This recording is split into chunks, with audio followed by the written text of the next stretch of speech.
Salut les amis, j'espère que vous allez bien. Moi ça va super bien puisqu'aujourd'hui je teste enfin le modèle commercial de la Xenon R. Voilà, la petite dernière de chez Mobigom. Et on en parle tout de suite, c'est parti.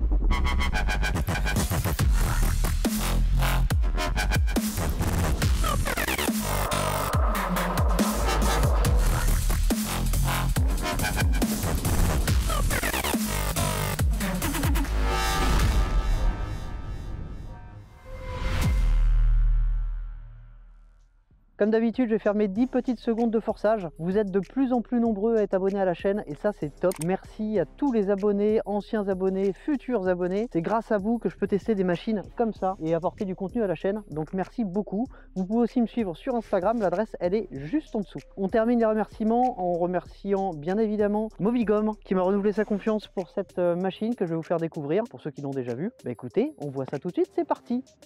Avant de partir, comme d'habitude, on va commencer par les caractéristiques. Donc c'est la Xenon R. La Xenon R, c'est 2 fois 1000 watts, 2950 watts en crête au total, avec une capacité de batterie de 23 ampères heure pour un poids de 28 kg. Et c'est ça qui est exceptionnel. Elle remplace la Xenon. La Xenon, c'était à peu près la même chose, en beaucoup plus long, et avec quelques petites choses en moins, et on va revenir dessus pendant le test. Au niveau du format, on est similaire à la Xenon S, qui est donc à peu près la même, mais en monomoteur. Là, on est en bimoteur. C'est une 52 volts, elle mesure 118 cm de long, 45 cm de large et 127 à ce niveau là, pour le point le plus haut, sachant que c'est ajustable aussi en hauteur.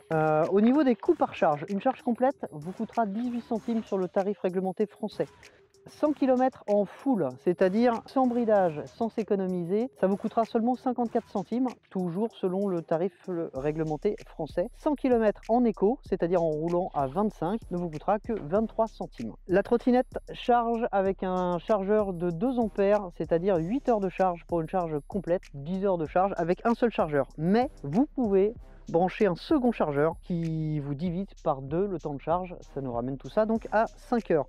Pour ce qui est de l'autonomie, alors je ne vous parle pas de l'autonomie qui est donnée par le constructeur, enfin si je vous la donne, elle est donnée pour 85 km. Moi je vais vous donner mon autonomie, je tombe sur 81 km en éco, c'est-à-dire en roulant à 25 km, ou 35 km grand minimum, en roulant débridé et à fond. Ça fera l'objet d'un test d'autonomie, mais en attendant vous pouvez vous référer à la vidéo de la Xenon, qui possède exactement la même batterie, avec un BMS un petit peu différent, et une optimisation sur les contrôleurs un petit peu différente, mais sensiblement on devrait être à peu près sur la même chose. Écoutez, je crois que pour l'instant j'ai tout dit, donc on va rouler et puis on va voir ce qu'on en pense. C'est parti. Alors comme d'habitude on va commencer par le test d'agilité. Bon, ça c'est pas compliqué, c'est là.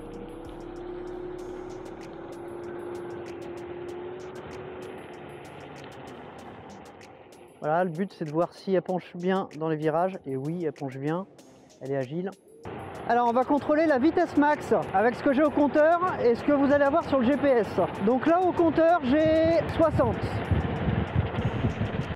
Alors déjà, premier truc, on est toujours sur du sinusoïdal, comme toujours chez Mobigom. Ça a l'avantage d'être très linéaire, coupleux, mais surtout silencieux. Alors pour la vitesse max, c'est parti. Donc là, je suis débridé. J'ai 61 en compteur. Alors on va en profiter pour faire un test de freinage un petit peu d'urgence. En bas de la côte, j'ai freiné. 1, 2, 3, c'est parti. Alors comme d'habitude, ce type de frein, ça manque un peu de progression. Ceci dit, je préfère rappeler tout de suite, on est sur une trottinette à 1000 € qui offre une capacité de 23 ampères heure. Forcément, il y a quelques concessions à faire. Un kit de frein hydraulique, c'est vraiment pas la mer à boire. Il faut compter, allez, 70 € pour un kit nut. Ce sera forcément mieux que ce que vous avez là. Après, pour un usage normal, les freins qui sont ici sont amplement suffisants. Alors, pour ce test côte, donc comme d'habitude, là on a une côte qui est à 17%. Je vais partir une première fois d'ici. On va mesurer ma vitesse, arriver au panneau céder le passage qui est là-haut. Et ensuite, je vais recommencer du bas de la côte. Comme ça, on va pouvoir comparer un petit peu ce que ça donne en côte. Donc forcément, pour ça, je me mets en dual et en débridé. Donc c'est le cas. C'est parti. 1, 2, 3.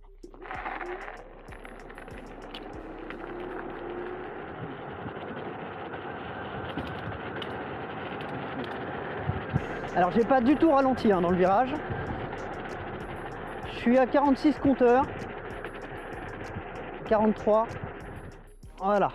Premier test lancé, c'est fait. Maintenant on va refaire la même chose au pied de la côte. 1, 2, 3.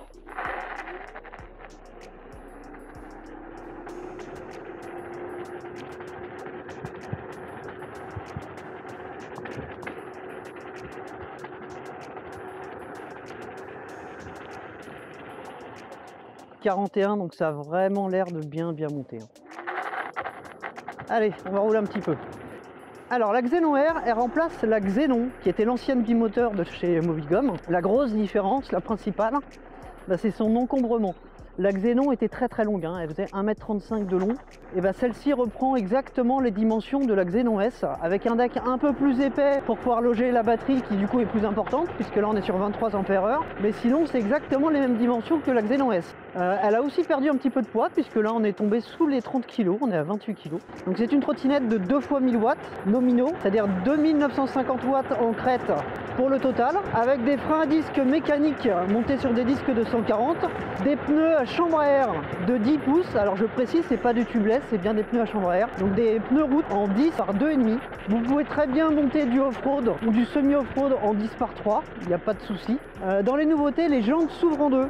Le but c'est de faciliter le changement des chambres à air et des pneus, c'est beaucoup plus simple comme ça. Je vous ferai un tuto dédié d'ailleurs à ce sujet. Au niveau des équipements, on a un klaxon, on a des feux à l'avant et à l'arrière, on a des clignotants qui sont dans le deck avec un petit bip de routier. Alors le bip, je me suis toujours demandé à quoi il servait et j'ai eu la réponse, en fait c'est tout simplement pour ne pas oublier les clignotants, parce que sinon on a tendance à les oublier. Alors on va revenir un peu sur le confort de conduite. Beaucoup reprochent à Movigum d'avoir les suspensions qui claquent. Alors déjà c'est valable sur les suspensions à 2 ressorts à l'avant et pas sur les suspensions à 4 ressorts, puisqu'il y a un petit vérin, il y a un petit coussin hydraulique en fait. Alors c'est pas vraiment des suspensions hydrauliques, mais il y a un petit coussin hydraulique qui empêche le claquement. Vous voyez là je saute dessus, il n'y a pas le moindre claquement. Et pourtant bon, après on les a graissés. Alors je reviens quand même rapidement sur le claquement que vous pouvez avoir donc sur les Xenon S. C'est un claquement qui est pénible pour les oreilles, hein, ça je le conçois, mais qui n'empêche pas les suspensions de fonctionner correctement. C'est le fonctionnement normal, voilà, c'est des suspensions qui font du bruit, c'est comme ça. Et bon, sur celle-ci en tout cas, aucun bruit, ni à l'avant ni à l'arrière. Suspension plutôt rigide, hein. Alors elle a une belle pêche au démarrage, elle patine assez facilement.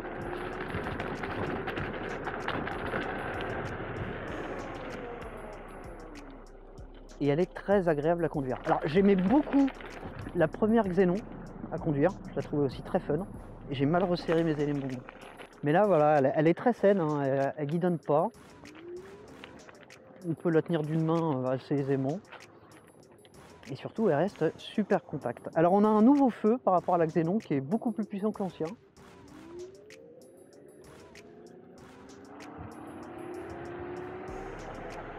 Alors j'ai démarré, j'étais en single.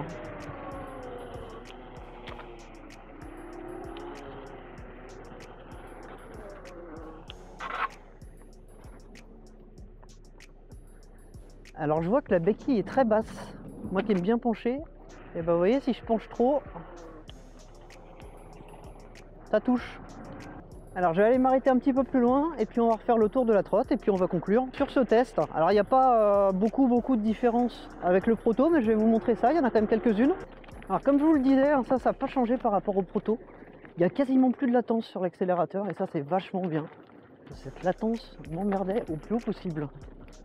Alors on va s'attarder un petit peu sur les nouveautés de cette Xenon R. Alors pour ceux qui ont déjà vu la pré-version, il va y avoir beaucoup de choses en commun, mais je préfère me répéter. La grosse nouveauté, frein à disque arrière à gauche, avant à gauche, mais qu'on peut replacer à droite aussi, hein, puisque les fixations sont toujours là. Voilà, elles sont juste ici. Donc des nouveaux moteurs, plus efficients, les mêmes qu'on retrouve sur la Xenon S, enfin, sauf que sur la Xenon S il n'y en a qu'un. Là il y en a deux, donc les barres d'aimants sont plus larges, ça permet d'avoir un moteur beaucoup plus efficient avec une consommation et une puissance identiques. Par rapport au proto, premier changement, et c'est ça la surprise dont je vous parlais dans la vidéo, on a maintenant 2 ports de charge. Alors l'intérêt de 2 ports de charge, il n'y en a pas un qui est prioritaire, hein. Si vous avez qu'un seul chargeur, vous branchez où vous voulez, ça déjà je préfère le préciser maintenant. Le gros intérêt c'est de diviser le temps de charge par 2. Avec un second chargeur, ça vous coûtera 49 € chez Movigum. Vous allez passer de 10 heures pour une charge complète à 5 heures. Ça c'est vraiment appréciable.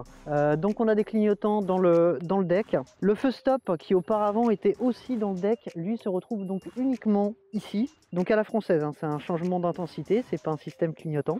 On a ce nouveau guidon où il n'y a plus le moindre jeu. Ah ouais, forcément, je l'ai pas serré à fond. Voilà, quand il est serré, il n'y a plus le moindre jeu. Ça c'est une grosse nouveauté et c'est vachement bien. Donc maintenant on dévisse. Alors c'est un petit peu plus long pour le pliage, mais franchement c'est pas plus mal. Hop, hop. Voilà, c'est plié. Donc ça c'est nouveau. Alors là, on est dans le détail, mais pour ceux qui suivent Mobigum depuis longtemps, vous allez voir que c'est pas inintéressant. 2 passages de câbles, un de chaque côté, donc ça c'est pour les câbles de frein. Alors là il n'y a pas de gaine tout simplement parce que les câbles de frein sont déjà blindés. Et de l'autre côté c'est les câblages moteur et câblage électrique, donc là il y a une gaine, c'est bien protégé. Voilà, on a 2 passages de câbles, c'est beaucoup plus propre comme ça. L'agencement des câbles d'ailleurs a été un petit peu revu à l'arrière. Vous avez la possibilité de soulever ou baisser la trottinette. Au niveau du lock, on est toujours sur le même système, sauf que déjà c'est bien mieux fixé, hein. Là il n'y a pas le moindre jeu. Alors pour plier la trottinette, bah, c'est simple. Déjà on retire la béquille parce que sinon la trottinette va tomber. On commence par celle-là et ensuite, j'espère que ça va filmer quelque chose.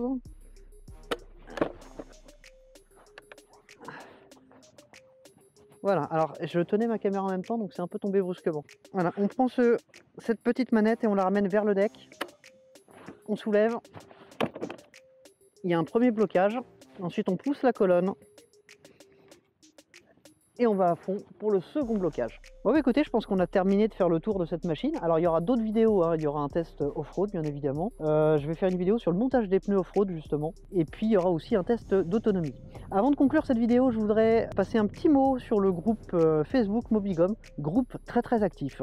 Un super bon groupe. Seulement depuis quelques temps je vois énormément de messages de gens qui sont inquiets quand ils achètent leur Mobigum parce qu'ils constatent que sur le groupe il y a énormément de messages de gens qui ont des petits problèmes avec leur Mobigum. Mais je tiens à dire une chose qui me paraît assez évidente mais qui visiblement ne l'est pas pour tout le monde. Quand on a un problème avec une machine, quelle qu'elle soit, quelle que soit la marque de la trottinette ou n'importe quelle machine, on va poster parce qu'on va chercher des solutions.